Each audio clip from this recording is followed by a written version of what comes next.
नमस्कार, मी प्रशांत कदम. अमेरिका आणि इस्रायलनं इराणच्या विरोधात जे युद्ध सुरू केलेलं आहे, त्याला आता 1 महिन्यापेक्षा सुद्धा जास्त काळ लोटलेला आहे. आणि या युद्धामध्ये तुम्ही अनुभवलं असेल, कधीही पीडितांची दृश्य जी आहेत, ती तुम्हाला दिसत नाहीत. या युद्धामुळं नुकसान काय झालेलं आहे, याची चर्चा, याची दृश्य तुम्हाला टीव्हीवरती दिसत नाहीत. आणि हे नुकसान जे आहे, ते आकड्यांमध्ये पण फार मोठ्या प्रमाणामध्ये असतं. कारण या युद्धामध्ये संरक्षणाच्या सगळ्या गोष्टींवरती होणारा खर्च हा नंतर सुद्धा अनेक वर्षांसाठी आपल्या रोजच्या आयुष्यावरती परिणाम करणारा असतो. आणि आत्ता म्हणजे ज्यावेळी हे युद्ध घडतंय त्यावेळी अमेरिकेतून एक बातमी येतीये, की ट्रम्प यांनी त्यांचा संरक्षण खर्च हा $1.5 ट्रिलियन इतका प्रस्तावित केलेला आहे. आता अमेरिकेच्या तुलनेमध्ये हा त्यांच्या आधीच्या खर्चापेक्षा जवळपास त्याच्यामध्ये 50% वाढ आहे. कारण याच्या आधी $1 ट्रिलियन इतका खर्च होता. आणि याच्यामुळं होणार काय आहे, की त्यांचा जो डोमेस्टिक प्रोग्राम आहे त्याच्यामध्ये निधीला जवळपास 10% कपात करावी लागणार आहे. त्यामुळं जगाच्या कानाकोपऱ्यामध्ये सगळीकडंच या युद्धांचा भडका चालू असताना, हा जो एक वाढता संरक्षण खर्च आहे संपूर्ण जगभरातला, त्याच्या पाठीमागं नेमकं काय दडलेलं आहे, हे अर्थकारण आपल्यावरती कसा परिणाम करणारा आहे आणि याच्यातला जो एक पॅटर्न आहे, तो नेमकं काय सांगतो, तो किती धोकादायक आहे, याच्याबद्दलची एक सविस्तर चर्चा आत्ता आपण करणार आहोत. युद्धाबद्दलची चर्चा असली तरी आज आपण समग्रपणे थोडंसं संरक्षण खर्च या विषयावरती बोलणार आहोत. त्याच्यातल्या काही बेसिक गोष्टी जाणून घेणार आहोत आणि या सगळ्या गोष्टी सोप्या शब्दामध्ये तुम्हाला समजावून सांगण्यासाठी माझ्यासोबत आत्ता आहेत कॉम्रेड अजित अभ्यंकर, जे आंतरराष्ट्रीय नमस्कार. संबंधांचे अभ्यासक पण आहेत. सर, आज आपण संरक्षण खर्चाबद्दल बोलणार आहोत आणि नेमकी त्याच वेळी अमेरिकेतून एक अतिशय महत्वाची हेडलाईन पण येतेय. तर हा जो एक वाढता संरक्षण खर्च आहे संपूर्ण जगभरातला, त्या विषयाची थोडक्यात पार्श्वभूमी सगळ्यात पहिल्यांदा प्रेक्षकांना काय सांगा? आपण लक्षात घेऊया पहिल्यांदा की आधुनिक काय कुठलेही युद्ध हे शेवटी होत असताना त्याचा प्रचंड खर्च होत असतो. म्हणजे प्रत्यक्ष शस्त्रांवरती खर्च होत असतो, सैन्यावरती खर्च होत असतो, सैन्याची वाहतूक, या सगळ्या गोष्टीचा म्हणजे प्रत्यक्ष मिलिटरी ऑपरेशन्ससाठी प्रचंड खर्च होत असतो. नुकसान जे होतं ते भरून काढण्यासाठी आर्थिक नुकसान वगैरे ते सगळे जे म्हणजे त्याचे अनुषंगिक जे प्रचंड असं नुकसान असतं ते वेगळं आहे. परंतु प्रत्यक्ष लष्करी कारवाई करण्यासाठी जो खर्च त्यावेळेला होतो आणि जो अनेक वर्ष करत राहावा लागतो, त्याची तयारी करत राहावं लागतं, संशोधन करत राहावं लागतं, उत्पादन करत राहावं लागतं, खडं सैन्य ठेवावं लागतं, या सगळ्याला मिळून आपण एक व्यापक लष्करी खर्चाचं जे परिमाण आहे हे लक्षात घेणं आवश्यक आहे. आता हा लष्करी खर्च हा आता जे प्रशांत तू सांगितलंस की अमेरिकेने आपला लष्करी खर्च हा आता 1.5 करण्यासाठी म्हणून प्रस्ताव हा ट्रम्प यांनी ठेवलेला आहे. ही बातमी आज नाही उद्या येणारच होती. कारण आपल्याला असं दिसेल की लष्करी खर्च हा होणं हे केवळ अपरिहार्य नाहीये. आता याच्या पुढचं आपण पाऊल लक्षात घेऊया. काही देश असे आहेत, अमेरिका असेल, फ्रान्स असेल, म्हणजे UK असेल, हे रशिया असेल, हे शस्त्रास्त्रांचे निर्यातदार आहेत. प्रचंड मोठ्या प्रमाणात ते जगामध्ये शस्त्रास्त्रांची निर्यात करतात, त्याचं संशोधन करतात. आता त्याच्यामध्ये इस्रायल पण मोठ्या प्रमाणामध्ये उतरलेला आहे. तर ही जी शस्त्र आहेत, ही शस्त्र निर्यात करणं हे कोण करतं निर्यात? ही निर्यात करण्याचा जो सगळा गोरख धंदा आहे, हा धंदा जागतिक पातळीवरच्या बड्या कंपन्या करत असतात. आता रशिया आणि चीन हे सुद्धा काही प्रमाणात शस्त्रांची निर्यात करतात. रशिया मोठ्या प्रमाणात शस्त्रास्त्रांचा निर्यातदार आहे, पण जगातला सगळ्यात पहिला 1 क्रमांकाचा शस्त्रास्त्रांचा निर्यातदार हा अमेरिका आहे, लक्षात घ्या. त्याच्यामुळे लष्करी खर्चाचं सुद्धा आपण पहिल्यांदा तू जे सांगितलंस त्याच्याबद्दलही पहिल्यांदा बोलू आणि निर्यातीबद्दल पण. आता पहिल्यांदा लष्करी खर्चाबद्दल आपण बोलूया. जगामध्ये जेवढा मिलिटरी एक्सपेंडिचर होतो तो आज साधारण $2 ट्रिलियन इथपर्यंत पोहोचलेला आहे. म्हणजे सिप्री, आता कोणाच्या आधारावर सांगतोय मी, तर सिप्री म्हणजे Stockholm international peace research organisation नावाची 1960 सालापासून याबद्दल संशोधन करणारी एक अत्यंत विशेषज्ञ असलेली संस्था आहे, एक स्वयंसेवी संस्था आहे. ते बर जागतिक पातळीवरती याच्याबद्दलचे अहवाल हे प्रकाशित करत असतात आणि त्यांचा जो रिपोर्ट आहे हा 1925 सालची परिस्थिती, विशेषतः 2125 सालची परिस्थिती काय आहे ते सांगणारा एक रिपोर्ट हा प्रकाशित झालेला आहे. आणि त्याच्यामधून आपल्याला असं दिसतंय की जगामधला मिलिटरी एक्सपेंडिचर हा $2 ट्रिलियन त्यांनी क्रॉस केलेला आहे. आणि बर त्याच्यामधला $1 ट्रिलियन हा अमेरिकेचा आहे. ओके. म्हणजे जगामध्ये जवळ-जवळ 50%ला अगदी किरकोळ कमी असेल. हम्म. ऑलमोस्ट 50% खर्च जगाच्या मिलिटरी एक्सपेंडिचरच्या ही एकटी अमेरिका करते आहे. अमेरिका. आणि आज करत नाहीये. गेली कित्येक वर्ष हे जे त्यांचं प्रमाण आहे ते 35 ते 40% आहे. म्हणजे जगामध्ये जे 10 जर आपण क्रमांक लावले, हे जे आता स्क्रीनवरती तू दाखवलेले आहेस, त्याच्यामधला सगळ्यात मोठा यूएस आपल्याला दिसतोय. पण त्याच्यानंतरचे 9 जर आपण देश घेतले, त्याच्या खाली खर्च करणारे, त्याच्यापेक्षा कमी, कमी, कमी करत सगळ्यात टॉप जगातले टॉप 10 त्याच्यातला एक यूएस एका बाजूला ठेवायचा आणि खालचे 9 घ्यायचे. तर त्या हम्म. 9 देशांच्या मिलिटरी एक्सपेंडिचरची जी बेरीज आहे, ती बर बेरीज यूएसच्या मिलिटरी एक्सपेंडिचर इतकी होऊ शकत नाही. म्हणजे बापरे. मी सांगितलं की जगातला 35 ते 40% आणि आता 21 ते 25 हा जर 25 चा जर काळ घेतला तर जवळ-जवळ 50% खर्च ही अमेरिका करते आहे. एकटी जगाचा मिलिटरी एक्सपेंडिचर ओके. मधला खर्च. म्हणजे हा फक्त पहिला मुद्दा. लोकांना जरा कल्पना यावी म्हणून फक्त मी आकडेवारी सांगतो, म्हणजे की जे आता हां. तुम्ही सांगताय, येस, आपल्या येस. बजेटमध्ये म्हणजे 2025-26 जे बजेट होतं त्याच्यामध्ये हां, आपला संरक्षण खर्च हा 7.5 लाख कोटी रुपये इतका आहे. आणि हां, म्हणजे त्या तुलनेमध्ये जर तुम्ही आता ही आकडेवारी सांगताय तर अमेरिकेचा हां. किती मोठा असू शकतो हे बरोबर आहे. लोकांना कळेल.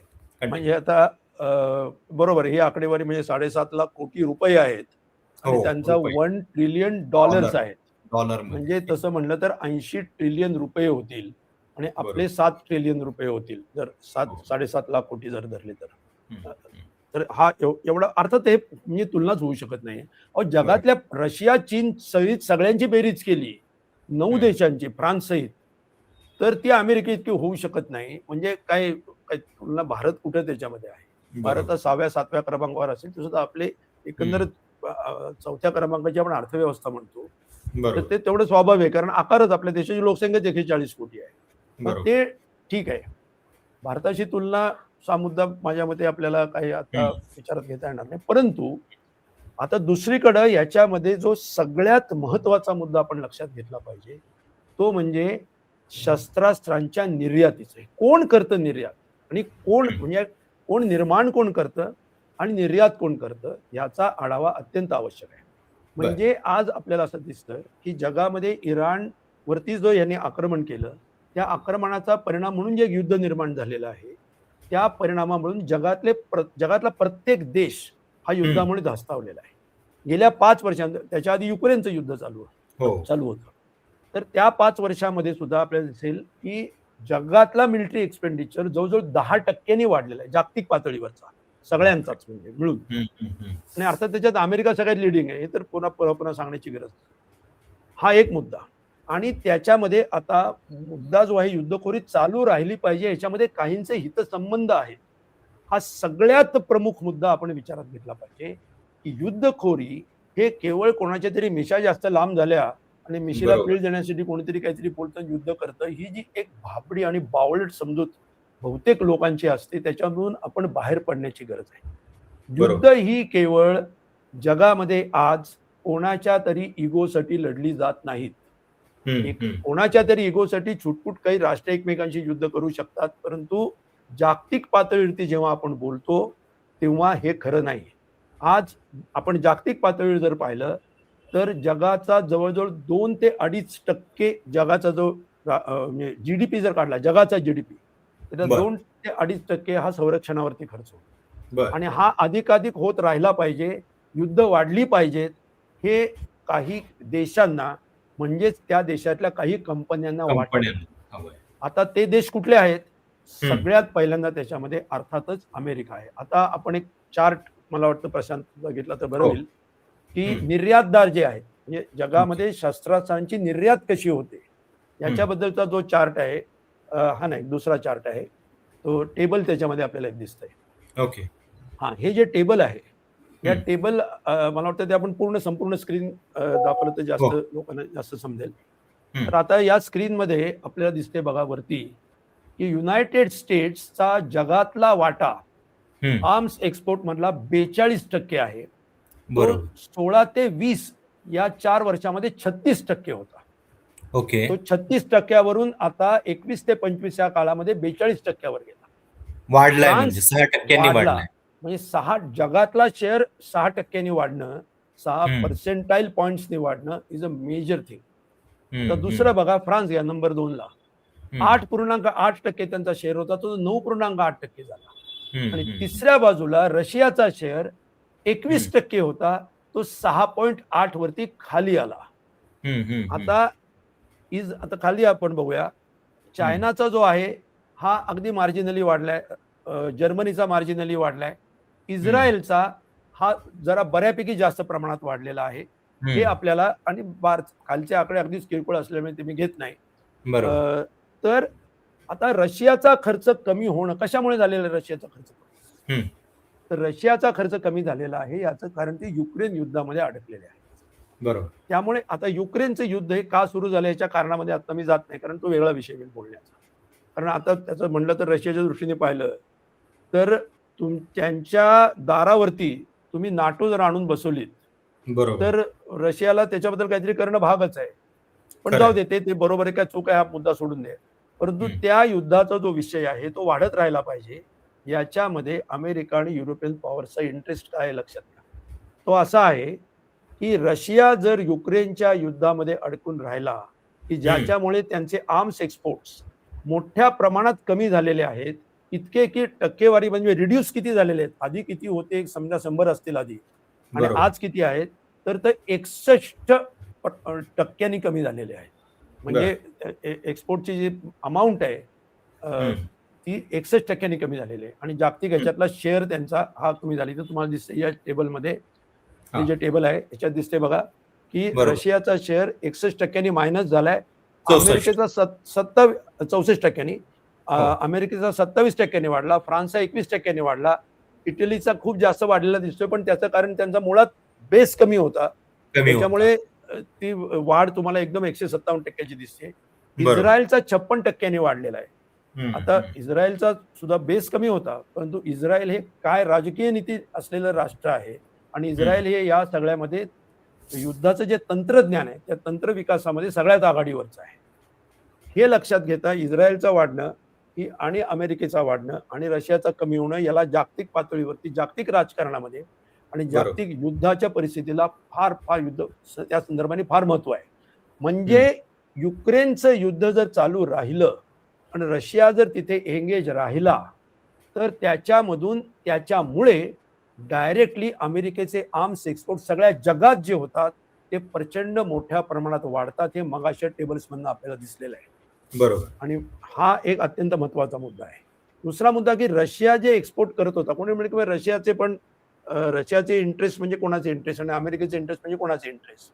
तर हं. अमेरिकेमध्ये जे मिलिटरी बजेट आपण मगाशी बोललो $1 ट्रिलियन हो. होतं आणि आता $1.5 ट्रिलियन त्यांना करायचे. तर हो. ते कोण त्याचे जातं कोणाकडे, ते पैसे जातात कोणाकडे? बरोबर. अमेरिकेमधलं मिलिटरी इंडस्ट्रियल प्रोडक्शन हे हं. खाजगी क्षेत्रातच होतं मुख्यतः म्हणजे बहुतेक सगळं खाजगी क्षेत्रातच होतं. हं, हं. सार्वजनिक कारखाने तिथे नाहीत. हं. त्याच्यामुळे तिथे 5 मुख्य कॉर्पोरेशन्स आहेत. हं. त्याच्यामध्ये काही त्यातली मी नावं वाचून दाखवतो. Lockheed Martin, RTX, Raytheon, Boeing, General Dynamic, Northrop अशी एक 5 किंवा अजूनही काही असतील महत्वाची. ते हं. वाचले मी फक्त 5 दाखवली. यांच्याकडे त्या हं. डिफेन्स बजेटमधला जवळ-जवळ 40% शेअर हा ओके. डायरेक्टली या अशा प्रकारच्या म्हणजे म्हणजे खरं म्हणजे याच ॲक्चुअली हं. कॉर्पोरेशन्सकडे सगळ्यात मोठा शेअर हा डायरेक्टली कॉन्ट्रॅक्ट आउट होतो. ओके. म्हणजे डायरेक्टली त्यांच्या हातात ते पैसे मिलिटरी बजेटचे जातात. आणि या मिलिटरी बजेट वरती मॉनिटर करणाऱ्या ज्या अमेरिकन काँग्रेसच्या कमिट्या आहेत, हं. त्याच्यावरती म्हणजे ओव्हरसाईट ज्याला म्हणतो आपण, सुपरविजन करणाऱ्या, त्याच्यामधले 14 अमेरिकन काँग्रेसमन असे दिसून येतात, की ज्यांची नावं सुद्धा आता उपलब्ध आहेत आपल्याकडे. तोही स्क्रीन आपण नंतर काहीतरी ती नावं सगळी आपल्या प्रेक्षकांना सांगू, बर की ज्यांचे डायरेक्ट शेअर होल्डिंग या बड्या कॉर्पोरेशनमध्ये मोठ्या प्रमाणामध्ये आहेत बर आणि त्यांना डायरेक्टली फायदा होतो या लॉकिड किंवा या अशा कॉर्पोरेशन्सचे शेअरच्या किमती जर बाजारात वाढल्या आणि त्याही मोठ्या प्रमाणात वाढलेल्या आहेत, याचंही वेगळं स्टॅटिस्टिक्स उपलब्ध आहे. बर म्हणजे युद्ध आवडे या कंपन्यांना अशी परिस्थिती आहे. खरंय त्याच्यामुळे आयझेनहॉवर यांनी किंबहुना म्हणजे या 1900 कंपन्यांसाठीच हे युद्ध चाललेलं आहे, असं अशा म्हणण्या इतकी पद्धतीचं एक परिस्थिती चित्र या आहे. सगळ्यात. आता म्हणजे आयझेनहॉवर यांनी एक शब्द वापरला होता 1961 मध्ये, हम्म, ते जेव्हा पायउतार झाले 60 मध्ये का 61 मध्ये, तर त्यावेळेला त्याने एक शब्द वापरलेला होता की मिलिटरी इंडस्ट्रियल कॉम्प्लेक्स, की बर ही होप की इन्क्रीजिंग अमेरिकेच्या राजकारणामध्ये किंवा अमेरिकेच्या एकंदर सरकारमध्ये मिलिटरी इंडस्ट्रियल कॉम्प्लेक्स नावाचं, म्हणजे या बड्या कंपन्या, मिलिटरी लष्करी उत्पादन करणारे सरकार आणि या कंपन्यांच्या ऑफिशियल फंडिंगवरती बांधल्या जाणाऱ्या लॉबीज, निवडून येणारे काँग्रेसमन, या सगळ्यांचा आणि ब्युरोक्रॅट्स, या सगळ्यांचे एक नेक्सस तयार होते. त्याला उद्देशून मी नाही वापरला हा शब्द, आयझेनहॉवर अमेरिकेचे राष्ट्राध्यक्ष त्यांनी वापरलेला शब्द आहे की मिलिटरी इंडस्ट्रियल कॉम्प्लेक्सचा प्रभाव अमेरिकन व्यवस्थेमध्ये एकंदर वाढतोय, त्याच्या आपल्याला सावधगिरी बाळगली पाहिजे, असं स्पष्ट शब्दात ते बोललेले होते. तेव्हा आपल्याला या ह्याच्यामध्ये असं स्पष्टपणाने दिसते की हा मिलिटरी इंडस्ट्रियल कॉम्प्लेक्स खूप महत्वाचा आहे. पण आता रशिया सुद्धा एक्सपोर्ट करतो, चायना सुद्धा काही प्रमाणात एक्सपोर्ट करतोय. मग त्यांची आणि त्यांच्यामध्ये काही कंपन्या आहेत का? तर लक्षात घ्या, रशिया चायनाचे एक्सपोर्ट्स आणि अमेरिका, ब्रिटन, इस्रायल, फ्रान्स यांचे एक्सपोर्ट्स, याच्यामध्ये सगळ्यात महत्वाचा फरक हा आहे की रशियामधल्या कंपन्या सोव्हिएत युनियन असताना सुद्धा आणि आज सुद्धा या स्टेट ओन्ड होत्या आणि त्या आजही त्या स्टेट ओन्ड आहेत बऱ्याच प्रमाणामध्ये. बर आणि चायनामधले तर 100% आहेत. त्याच्यामुळे स्टेट ओनरशिप त्याच्यामध्ये असल्यामुळे डायरेक्ट प्रॉफिट किंवा त्याचं शेअर मार्केटमध्ये त्यांच्या किमती वाढून त्याच्यामध्ये कोणाचा हितसंबंध असणे या शक्यता कमी होतात. अर्थात याचा अर्थ आपण त्यांना क्लीन आणि क्लीन चिट देण्याचं कारण नाही, परंतु तरी सुद्धा संभाव्यता थोडी कमी होते. आणि आपल्याला या आकड्यांवरून सुद्धा दिसतं की युएसला प्रत्यक्ष धोका हा युद्धाचा हा कोणताही नाही. आणि एकदाच जेव्हा असं झालेलं होतं, लक्षात घ्या, युक्रेनवरती रशियाने हल्ला केला, त्यावरती सगळेजण त्यांच्यावर तुटून पडले. ही गोष्ट जागतिक पातळीवर गेल्या 4-5 वर्ष म्हणजे 22 साली झाल्यानंतर आपण पाहिली. रशियाने काय सांगितलं की युक्रेन आमच्या दाराशी आहे आणि तुम्ही त्याला नाटोचा सदस्य करताय, म्हणजे तुम्ही डायरेक्टली आमच्या अंगावर येत आहे, हे बरोबर नाही. आता अमेरिकेने अशीच परिस्थिती आली असताना काय केलेलं होतं 1962 साली क्युबामध्ये. लक्षात घ्या, क्युबा समाजवादी देश, 59 साली तिथं क्रांती झाली, समाजवादी सरकार आलं. अमेरिकेने वाटेल ते प्रकार करून त्या फिडेल कॅस्ट्रोला मारायचा प्रयत्न केला, चे गवेरा तर मारलाच. आणि तिथं त्यांनी एक बोटीतून काही क्युबन, अमेरिकेतले काही क्युबन नागरिक पाठवून तिथे अंतर्गत उठाव घडवून आणण्याची सीआयएने योजना आखली. तर त्यावेळेला फिडेल कॅस्ट्रो म्हणे, आम्हाला आता, आम्ही तर एवढ्या छोट्या एका अमेरिकेतल्या राज्यापेक्षाही अत्यंत किरकोळ आम्ही आहोत की कधी आम्हाला चिरडून टाकतील, आम्हाला मदत पाहिजे. तर रशियाने असं ठरवलं की अमेरिका जर टर्कीमध्ये, इटलीमध्ये आणि युनायटेड किंगडममध्ये स्वतःचे ॲटॉमिक मिसाईल्स बसवत असेल आणि ते रशिया त्यांच्या रेंजमध्ये येत असेल, atomic long range ballistic missiles with nuclear warheads जर असतील, तर आम्ही त्यांच्या रेंजमध्ये आहोत. मग आम्ही सुद्धा क्युबाला संरक्षण देण्यासाठी म्हणून आता तिथं आम्ही मिसाईल्स पाठवणार. केनेडींच्या लक्षात आल्यानंतर त्यांनी सांगितलं, त्यांनी ब्लॉकेड केला. आज जसा रशियाला क्युबाला तेल पाठवण्यापासून ब्लॉकेड केलेला आहे, तसाच ब्लॉकेड त्यावेळेला अमेरिकेने मिसाईल्स पाठवण्यासाठी केला. आज फरक एवढा आहे की ट्रम्प तो तेल पाठवण्यासाठी सुद्धा करतायत. म्हणजे अमेरिकन राजकारण किती युद्धखोर झाले याच्यावर दिसून येईल. आता त्यावेळेला शेवटी एक जागतिक महायुद्धाची परिस्थिती निर्माण झालेली होती. त्यावेळेला शेवटी क्रुश्चेवने माघार घेतली आणि केनेडी आणि क्रुश्चेव यांच्यामध्ये करार झाला आणि त्याच्यानुसार असं ठरलं की क्युबाला अमेरिकेने हात लावायचा नाही या अटीवरती.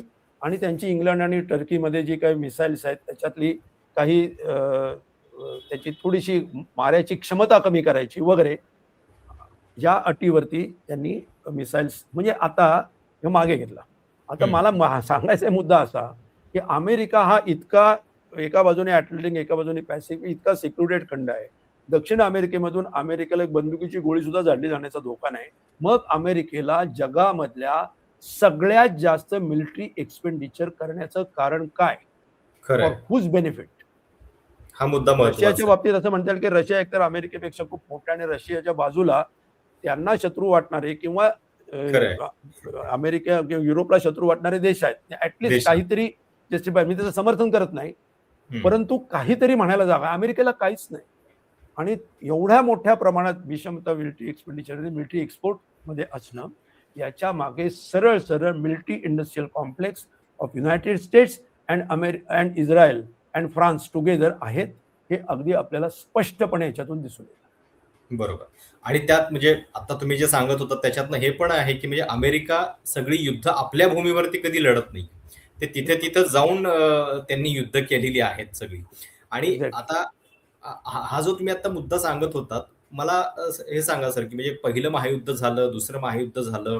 1945 नंतर आपल्याला असं वाटायला लागलं, की मग शीतयुद्धाचा एक मध्ये काळ होता. पण नंतर जेव्हा म्हणजे आपल्याकडं लिबरलायझेशन झालं, त्याच्यानंतर असं वाटलं की बहुधा जग शहाणं झालेलं आहे आणि आता काही पुन्हा तशा पद्धतीची युद्ध होणार नाहीत. पण आता आपण बघतोय की अचानकपणे जगाच्या कोपऱ्यामध्ये वेगवेगळ्या ठिकाणी हा संघर्ष चालू आहे. तर वाढ होत गेलेली आहे आणि या हा, कंपन्यांनी आपले इंटरेस्ट कसे कायम ठेवलेले आहेत? बघा, जागतिक आपण जर परिस्थिती अर्थव्यवस्थेचा आणि विकासाचा जर आढावा घेतला, तर जागतिकीकरणाची सुरुवात जेव्हा 1994 साली झाली, की ज्या वेळेला म्हणजे WTO वगैरे सोव्हिएत युनियन पडलेला होता हो. आणि त्याच्यामुळे जागतिक वेगळे सगळा राजकीय संतुलन जगाचं वेगळं झालेलं होतं. आता कोल्ड वॉरची परिस्थिती नव्हती. आता अशा वेळेला म्हणजे 94 सालानंतर हं. जगामध्ये भांडवल निर्यात करायची मोठ्या प्रमाणामध्ये अशा प्रकारची भूमिका ही युरोप आणि अमेरिकेतल्या सगळ्या बड्या कंपन्यांनी घेतली, की आम्हाला मार्केट्स पाहिजेत एकतर. बरं. म्हणजे हं, तयार वस्तूंची फक्त मार्केट्स पाहिजेत एवढंच नाही, कारण ती तयार वस्तू त्यांच्या देशात करणं शक्य नाही. त्याच्यामुळे हं, भांडवल निर्यात करण्यासाठी आम्हाला पाहिजे आणि त्या हं, भांडवल निर्यातीला खुले सगळं स्वातंत्र्य पाहिजे. दुसरी त्यांची मागणी होती, की सर्व्हिसेस आता आम्ही मोठ्या प्रमाणात एक्सपोर्ट करणार, कारण आता सर्व्हिस इकॉनॉमी सगळ्या झालेल्या आहेत. किंवा ते मार्केट्स आम्हाला तिथं खुली पाहिजेत. ॲग्रिकल्चर प्रॉडक्ट्स आम्ही निर्यात करणार. इंटेलेक्चुअल प्रॉपर्टी राईट असलेल्या वस्तू, गोष्टी, सेवा, ब्रँड नेम्स आम्ही निर्यात करणार आणि त्याच्यासाठी हं. आम्हाला मार्केट्स खुली पाहिजेत म्हणून WTO झाले. त्याच्यानंतर परिस्थिती अशी निर्माण झाली, की तिसऱ्या देशातल्या जगाने म्हणजे विशेषतः चीन, त्याच्यानंतर काही प्रमाणामध्ये थोड्याफार प्रमाणात भारताने, काही प्रमाणामध्ये इंडोनेशिया असेल, काही प्रमाणामध्ये मलेशिया असेल, या देशांनी वस्तू निर्माण हे अतिशय स्वस्तामध्ये करायला सुरुवात केली आणि त्याची निर्यात करायला सुरुवात केली.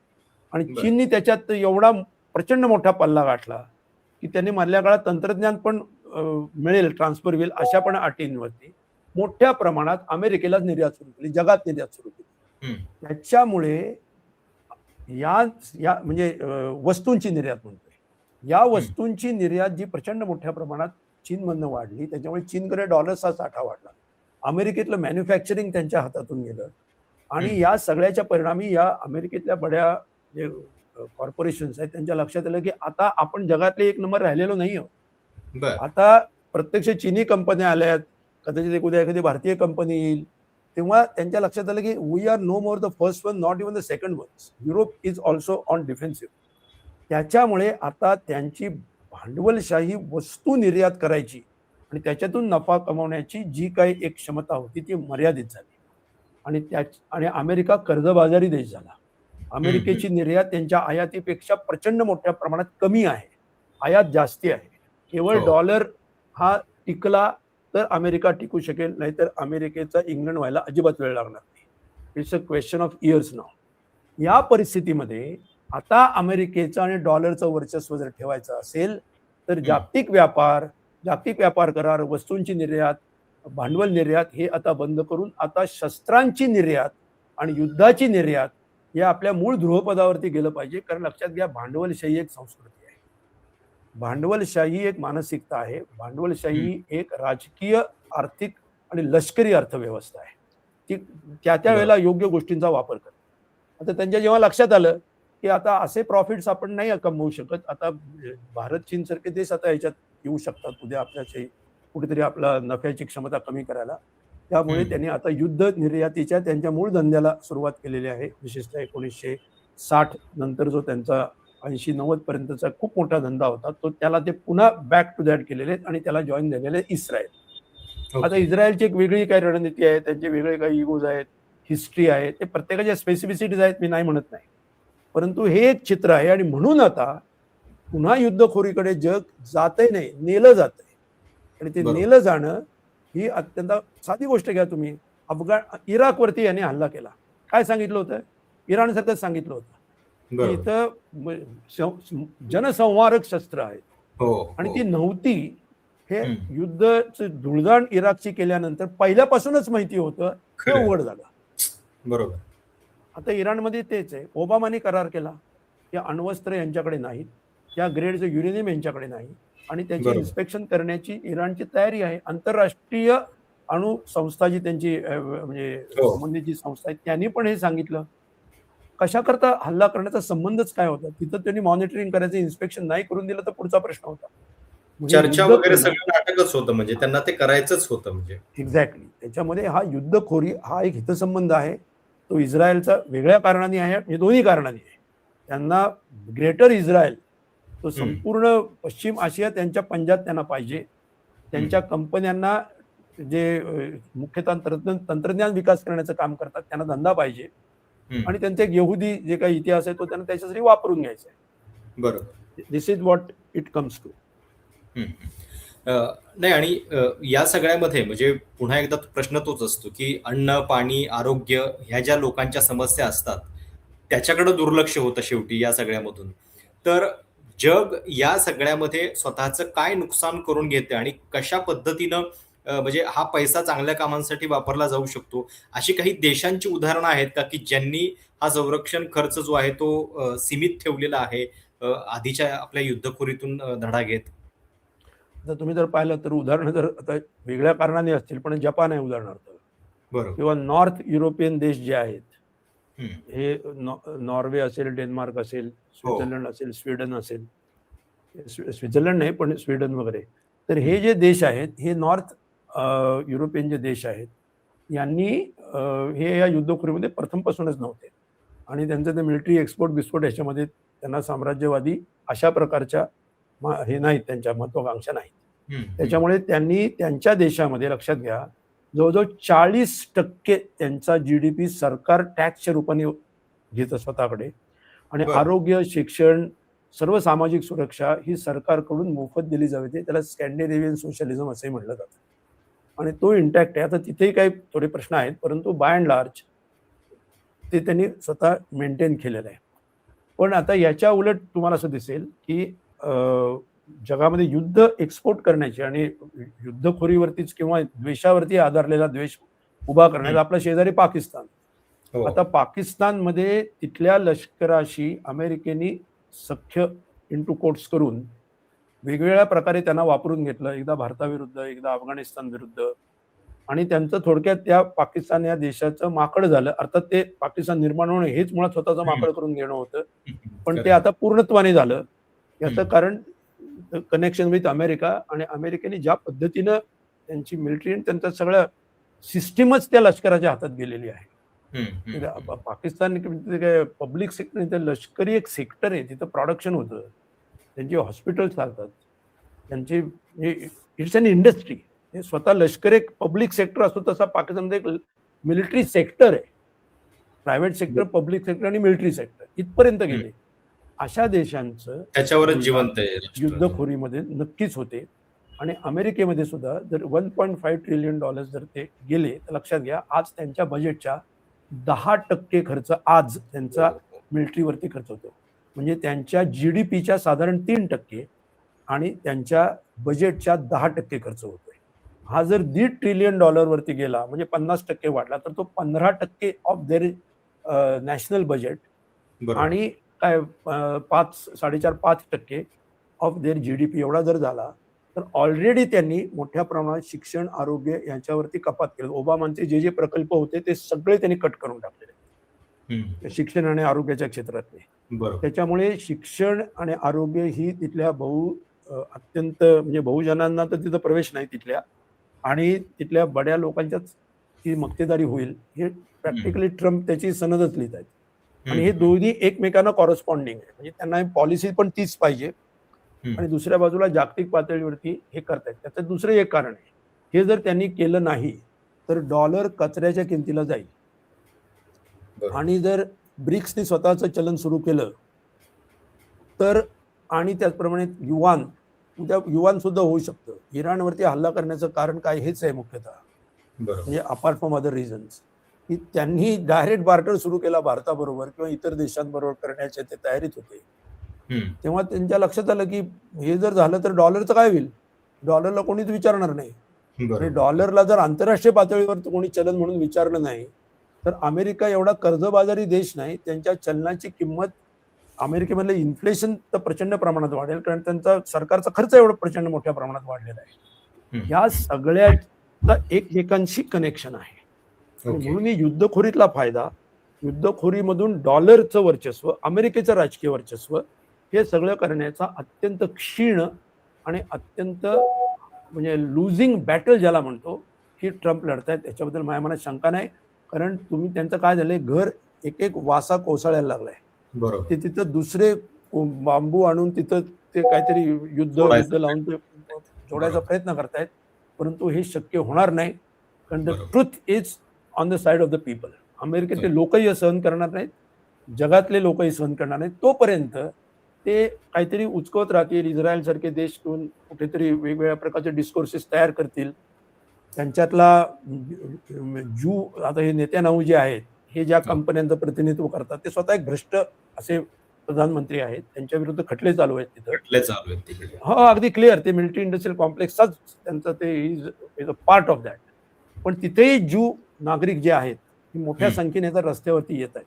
अजून ते बहुसंख्य नाही आहेत, पण त्यांच्यामध्ये तो जो ज्वर आहे, भंपक आणि अत्यंत विखारी असा, हा भरला गेलेला आहे.